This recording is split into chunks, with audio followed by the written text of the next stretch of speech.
Assalamualaikum warahmatullahi wabarakatuh. Hai Sobat Kicomania, Kacermania di seluruh Nusantara, kita berjumpa lagi.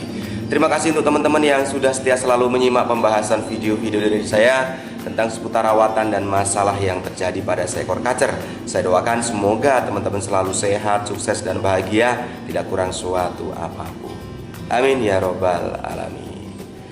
Oke teman-teman, pada kesempatan kali ini saya ingin mencoba mengenai pembahasan birahi dangkal dan birahi dalam, di mana saya ingin mengulas lagi, melanjutkan dari pembahasan yang video-video saya yang lalu mengenai birahi dangkal dan birahi dalam, di mana kemarin saya sudah sempat memberikan gambaran pengertian mengenai birahi dangkal dan birahi dalam, lalu mengenai ciri-ciri kacer yang mempunyai birahi dangkal, lalu ciri-ciri kacer yang dengan karakter yang mempunyai birahi dalam. Kali ini saya ingin memperdalam lagi mengenai pembahasan tentang birahi dalam, yaitu untuk tipe panas karakter birahi dalam.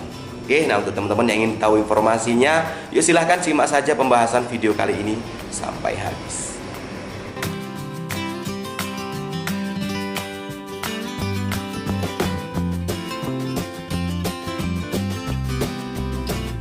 Oke teman-teman, jadi sesuai janji saya yang lalu mengenai pembahasan birahi dalam, di sini saya akan memperdalam lagi tentang pengertian ciri-ciri mengenai kacer yang mempunyai karakter birahi dalam. Jadi bukan hanya tipe dingin saja yang mempunyai birahi dalam, tapi di sini juga ada tipe panas yang mempunyai karakter birahi dalam. Jadi mengapa bisa disebut dengan birahi dalam? Jadi di sini adalah pengertian secara umumnya untuk kacer yang mempunyai birahi dalam. Di sini yaitu karakter yang emang kacernya tidak bisa telat mendapatkan extra fooding. Artinya pas pada saat si kacer ini mendapati extra fooding yang tidak diberikan rutin atau tidak konsisten dan tidak sesuai dengan targetnya, tidak sesuai dengan kebutuhan, pasti akan muncul penunjukan negatif. Artinya seperti kacer yang tadinya gacor, setelah tidak diberikan IF gitu ya, jadi tidak gacor. Yang tadinya kacernya saat diberikan IF rutin, konsisten, bulunya rapat gitu ya, setelah tidak diberikan IF menjadi bulunya mengembang, jadi seperti itu. Artinya untuk birahi dalam ini kebalikan dari birahi dangkal. Artinya kalau birahi dangkal itu cirinya kalau mendapatkan EF, apalagi EF-nya itu banyak, itu akan muncul penunjukan negatif. Tapi untuk birahi dalam di sini itu pas pada saat dia tidak mendapatkan EF seperti yang dia dibutuhkan, akan muncul penunjukan atau masalah negatif. Itu perbedaannya. Nah, untuk kacer yang mempunyai birahi dalam di sini terbagi menjadi dua karakter, dan tentunya nanti itu ada pembeda mengenai pola rawatannya, gitu ya teman-teman. Nah, untuk birahi dalam di sini terbagi menjadi dua karakter atau basic tipe, bisa tipe dingin dan bisa tipe panas. Nah, kemarin saya sudah sempat membahas mengenai secara detail mengenai pembahasan tipe dingin birahi dalam, dan saya sudah memberikan salah satu contoh kacernya. Kebetulan saya juga sudah mempunyai kacer yang mempunyai basic tipe dingin birahi dalam. Untuk teman-teman yang belum tahu informasinya, silahkan cek video saya sebelumnya mengenai pembahasan kacer tipe dingin birahi dalam, gitu teman-teman. Karena nanti antara karakter kacer yang mempunyai birahi dalam tipe dingin dan tipe panas itu hanya beda di pola rawatannya saja. Dan untuk kebutuhan EF nanti untuk jangkrik tetap sama, yaitu diberikan banyak, artinya bisa diberikan lebih dari 10 ekor dalam sehari. Bisa 55, bisa 77, bisa 88, bisa sampai bisa 10 itu hariannya untuk kacer yang birahi dalam. Tetapi untuk tipe dinginnya itu bisa terkena penjemuran kuat gitu ya. Tetapi untuk kacer yang tipe panas birahi dalam di sini itu tidak bisa terkena jemur kuat. Artinya mungkin pas pada saat dia sudah stabil itu bisa kena jemur hanya seminggu 2 kali, itu hanya minim, maksimal hanya 30 menit gitu teman-teman. Artinya untuk kacer yang mempunyai tipe dingin birahi dalam dan tipe panas birahi dalam itu bedanya hanya di pola rawatan hariannya saja, khususnya di penjemuran gitu teman-teman. Nah, ada lagi untuk kacer yang mempunyai basic birahi dalam, di sini paling pantangan untuk diumbar. Baik itu tipe dingin birahi dalam maupun tipe panas birahi dalam, ini pantangannya itu tidak bisa diumbar gitu. Mungkin untuk tipe dingin birahi dangkal bisa kena umbaran, tetapi untuk birahi dalam baik itu tipe dingin maupun tipe panas itu tidak bisa kena umbaran gitu ya teman-teman. Nah, seperti itu. Nah, di sini saya akan memperjelas lagi mengenai ciri-ciri kacer yang mempunyai basic tipe panas, karakternya birahi dalam. Di sini saya sudah mempunyai salah satu contoh kacer rawatan lama. Alhamdulillah sudah mau nampil stabil dengan rawatan harian sekarang gitu ya, yaitu mandi tiap sore tanpa jemur pas pada saat dalam seminggu itu banyak panasnya gitu. Misalnya pas pada saat musim kemarau gitu ya, itu dia tanpa jemur, jangkrik 3 pagi 3 sore dan harian full krodong, penempatan di ruangan yang nyaman. Nah, mengapa kok sampai terbentuk pola rawatan seperti itu? Karena saya dari awal sudah paham kacer yang dulu saya take over ya, itu mempunyai basic tipe panas karena fighter tinggi sekali. Pas pada saat cirinya kacer tipe panas ini dengan kacer tipe dingin itu bedanya di tingkat fighternya. Pas pada saat dia melihat kacer lain, dia langsung bongkar materi, full menyerang gitu ya, tanpa ada nyiblek-nyibleknya, tanpa ada suara kacernya. Pokoknya dia full menyerang dan full materi seperti itu. Itu salah satu ciri untuk menyimpulkan atau memvonis kacer tersebut mempunyai basic tipe panas, dilihat dari tingkat fighternya. Nah, setelah saya take over dulu sekali itu pola rawatan pengkondisian. Jadi awal saya kondisikan dulu, tidak langsung saya setting karena masalah awalnya dulu yaitu si kacer mengalami overheat. Apa itu overheat? Yaitu overheat itu adalah peningkatan suhu tubuh di atas normal si kacernya. Itu ya, peningkatan suhu tubuh artinya si kacer mengalami kepanasan, tidak sesuai dengan target suhu tubuh yang dibutuhkan gitu teman-teman. Jadi penunjukan pas pada saat hariannya, melihat orang baru dia galak, matukin tangan gitu ya. Lalu pas pada saat digantangkan dia main lasak, terjun gitu ya, matukin ornamen, matukin karpet gitu ya. Seperti itu. Pokoknya dia full menyerang, full materi. Itu penunjukan pas pada saat digantangkan itu over emosi, pas pada saat di rumah dia galak gitu. Nah, setelah saya kondisikan saat itu dengan pola rawatan, waktu itu saya mandikan pagi sama sore. Jadi pagi saya mandikan, sore saya mandikan gitu ya. Dan untuk jangkrik waktu saya berikan 5 pagi 5 sore, dan harian saya krodong separuh, harinya setengah diablak gitu. Saya kondisikan waktu itu saya masukkan di kamar mandi. Saya masukkan di kamar mandi, ruangan tertutup, dan saya isolasikan. Mengapa seperti itu? Karena tujuan utama saya untuk meredam emosi si kacer. Jadi untuk mendinginkan lagi suhu tubuh yang emang over tadi gitu ya teman-teman ya. Jadi saya kondisikan mandi pagi sama sore, dia tanpa jemur, dan jangkrik saya berikan 5 pagi 5 sore. Lalu harian saya krodong separuh, saya masukkan di kamar mandi yang emang kamar mandinya itu emang khusus ya. Saya ada kamar mandi khusus, dia ruangannya sejuk sekali gitu ya, pas untuk pengkondisian kacer yang mengalami over emosi maupun kacer yang mengalami overheat.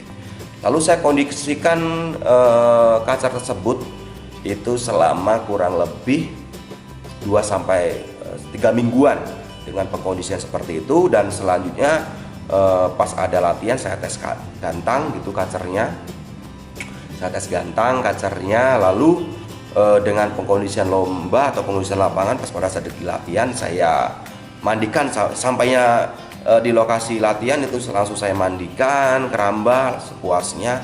Lalu setelah mandi saya berikan jangkrik 3 ekor plus kroto saya standby kan. Jadi akan dicepuk sampai tes gantang tiba gitu teman-teman. Alhamdulillah dengan hasil settingan pengkondisian harian selama 3 minggu itu dan eksekusi lombanya alhamdulillah membuahkan hasil. Yang kacernya tadinya dia mainnya lasak, bagong nerkam gitu ya, matukin ornamen gitu. Yang tadinya hariannya galak berangsur pulih. Artinya kacer pas pada saat dia melihat orang baru langsung bongkar materi aja, dia tidak menyerang lagi. Pas pada saat tangan masuk dia tidak dipatukin lagi gitu ya. Tidak seperti awal-awal saya mendapatkan kacer tersebut. Jadi kacer ini yang saya ceritakan ini adalah kacer saya rawatan lama yang bernama Senpi. Alhamdulillah sudah stabil sampai sekarang gitu ya. Dengan pola rawatan yang tidak saya pakemkan, artinya sesuai dengan kondisi kacer dan cuaca. Jika memang saya lihat hariannya kacernya galak, itu tidak jemur gitu, mandi tetap tiap sore gitu ya. Tapi kalau misalkan saya lihat nih hariannya kacer Senpi ini dia pas pada saat hariannya itu dia ngeplong-plong kaceran terus baru saya imbangi penjemuran seminggu 2 kali, mandi tetap tiap sore hari. Intinya untuk settingan harian pola rawatannya tidak saya pakemkan karena tidak boleh, sesuai dengan kondisi kacer dan cuaca. Jika cuaca mendung, banyak mendungnya ya saya kurangi mandinya menjadi 2 hari sekali gitu ya. Terus pada saat ada panas saya jemur 2 kali gitu.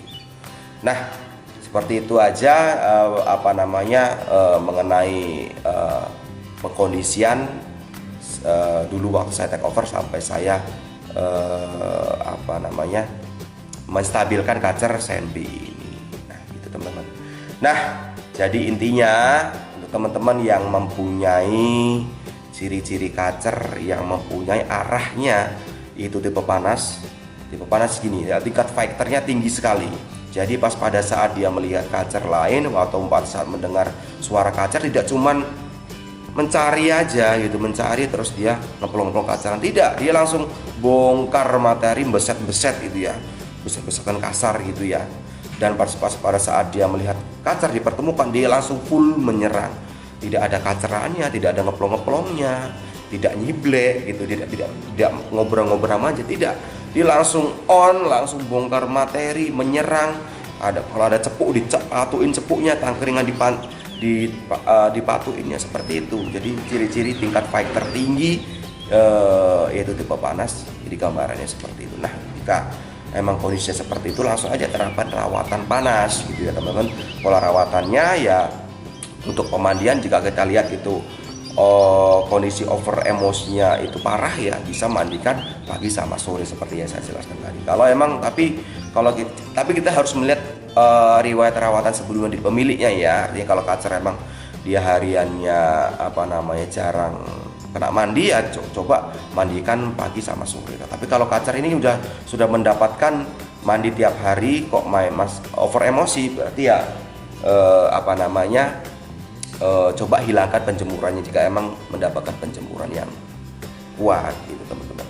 Nah untuk saran saya dalam tahap pengkondisian jangan menggunakan kroto dulu gitu ya, karena kroto ini kalau memang kita belum paham benar, yakin benar ini tipe panas, nanti khawatirnya dalam masa pemulihannya, pembenahannya kita akan kesulitan karena kacer yang mempunyai birahi dalam di sini bisa tipe dingin juga, tidak hanya untuk tipe panas. Artinya pas pada saat kacer mengalami over emosi itu bukan tipe panas aja, jadi kacer yang mempunyai basic birahi dalam tipe dingin juga mau over emosi seperti kacer saya yang satunya, kacer saya yang baru itu masalah utamanya over emosi, drop power dan kanibal ekor. Itu masalahnya over emosi juga, tapi dia bukan tipe panas. Nanti basic karakter, basic dasarnya yaitu tipe dingin. Cuman mengalami kondisi over emosi saja sehingga dia mengalami kanibalisme gitu teman-teman. Nah, di sini saya akan menjelaskan untuk memperdalam lagi ciri-ciri kacer tipe panas birahi dalam. Di sini saya akan memberikan gambarannya secara detail Jadi agar teman-teman juga bisa paham ya, nanti bisa membedakan, agar bisa membedakan antara tipe panas birahi dalam dengan tipe dingin birahi dalam. Yang jadi pembeda itu hanya di pola rawatan saja nanti. Jadi jika tipe panas birahi dalam itu yang pasti, yang pertama tadi cirinya itu mempunyai fighter tinggi, artinya pas pada saat mendengar maupun melihat kacer itu langsung bongkar materi, tidak cuma hanya mencari saja. Jika mencari sibuk mencari dia tapi tanpa mengeluarkan suara, itu banyak kemungkinannya dia ke arah ke tipe dingin. Tapi kalau dia langsung bongkar materi, langsung menyerang gitu ya, mencari sumber suara sambil bongkar materi, apalagi pas pada tadi dipertemukan dengan kacer lain langsung fight, tidak ada kata tidak ada kata jeda, tidak nyiblat, tidak manja ngobrol-ngobrol saja, tapi langsung bongkar full menyerang.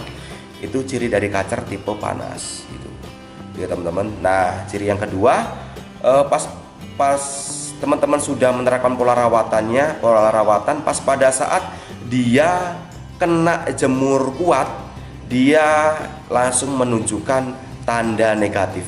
Misalkan pas pada saat teman-teman memberikan pola rawatan jemur kuat, mandinya jarang gitu ya, kacer langsung ada tanda negatif.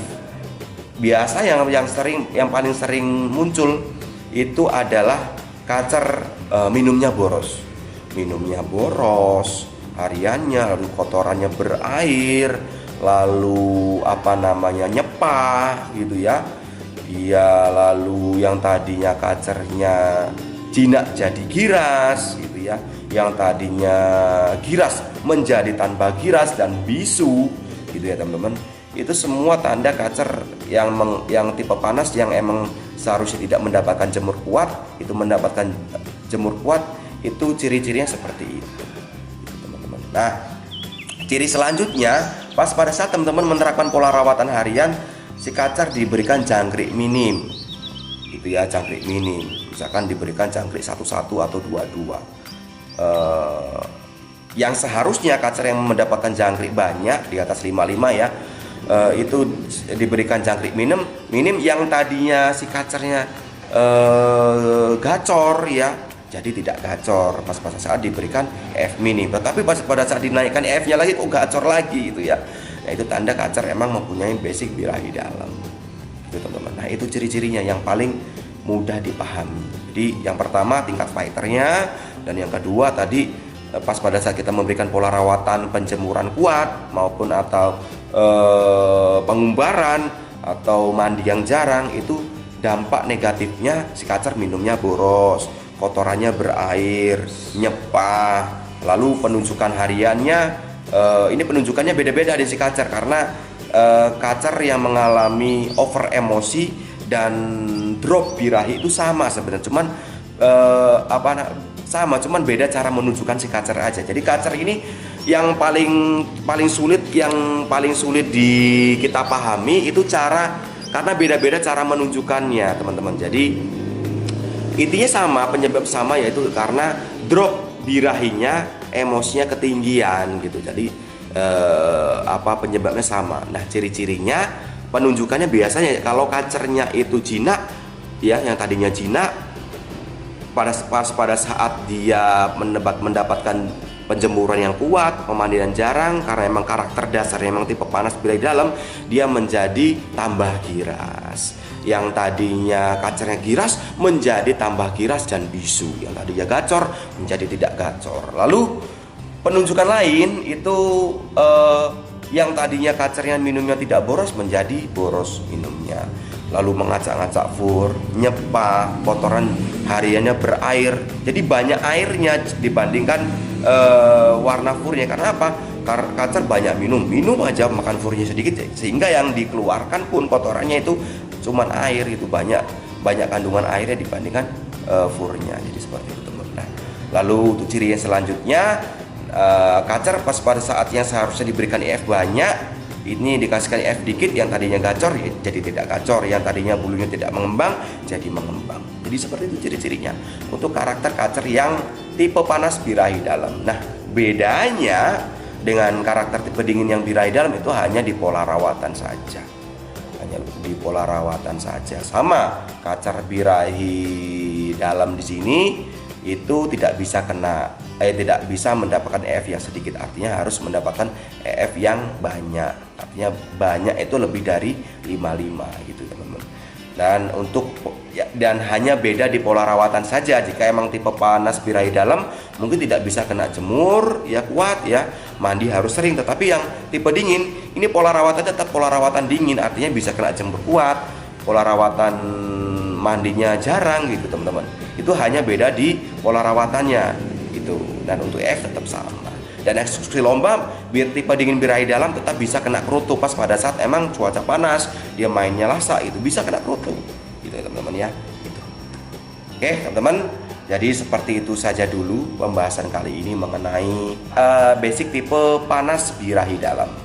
Tadi saya sudah jelaskan gambaran ciri-cirinya gitu ya, untuk emang memperjelas lagi sehingga kita tidak salah vonis mengenai tipe panas birahi dalam ini, karena dengan tipe dingin birahi dalam itu kadang kalau kita emang tidak kita pahami benar-benar, kita akan salah vonis. Karena kalau kita salah vonis, misalkan tipe dingin birahi dalam kita berikan mandi sering, nanti dampaknya pasti birahi cepat akan naik. Tapi nggak masalah, artinya nanti kita intinya yang terpenting dalam tahap pengkondisian, kalau emang kita tahu ini, oh ini birahi dalam nih, jangan pakai kerutu. Artinya main aman aja, jangkrik aja gitu. Walaupun nanti diberikan mandi sering, tidak jemur gitu ya, nggak apa-apa. Nanti pas pada saat kita tahu, pas pada saat kita tes gantang pertama nanti walaupun dia ada bagongnya, yang tadinya dia nggak bagong jadi bagong karena birahinya naik, nggak masalah. Nanti kita bisa benahi di pola rawatan selanjutnya. Kalau emang benar itu karakter tipe dingin birahi dalam, kita bisa memberikan penjemuran. Oke, sampai berjumpa lagi di pembahasan berikutnya masih tentang seputar rawatan dan masalah yang terjadi pada seekor kacer. Salam kicau mania, salam sukses untuk kita semua. Wassalamualaikum warahmatullahi wabarakatuh.